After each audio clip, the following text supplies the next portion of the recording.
Le train sans conducteur, un rêve que je n'arrive pas à oublier. Oh, j'ai rêvé d'un train et tout a déraillé. Cette nuit, j'ai fait un rêve. Un rêve étrange, mais surtout un rêve qui m'a marqué. Images, train immense, foul, valise, mouvement. J'étais dans un train immense, long, large, plein de compartiments, et surtout bondé de passagers. Des hommes, des femmes, des enfants, des montagnes de bagages, toute une humanité entassée en mouvement. Et moi dans ce train, je ne voulais pas être vu. Je me cachais. Encore et encore. Derrière des cloisons, entre les wagons, dans les recoins, pas par peur d'eux, mais parce que je voulais être tranquille, invisible. Puis il y avait un contrôleur. C'était Marine Le Pen. Dès qu'elle m'a aperçu, elle a figé, ses yeux se sont écarquillés. Et elle a fui, en criant qu'il y avait un fraudeur à bord. En criant danger, en criant alerte.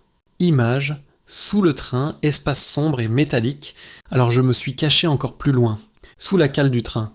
L'espace était immense. Out. Large. J'ai marché sous le train en mouvement jusqu'au compartiment conducteur. Et là, j'ai levé les yeux. Au-dessus de moi, une grande vitre transparente, comme une fenêtre. Et derrière cette vitre, le conducteur, Jean-Luc Mélenchon.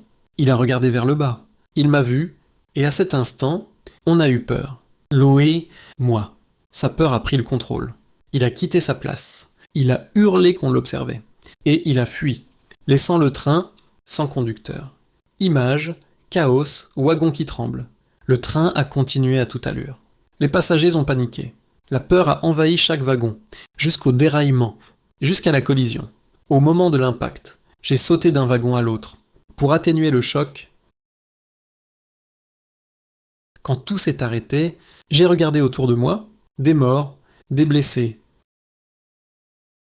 Alors je suis sorti du train et j'ai fui, loin, très loin, en laissant derrière moi les rails, le chaos, et ce train qui n'allait nulle part. Ce n'était qu'un rêve, mais certains rêves posant des questions.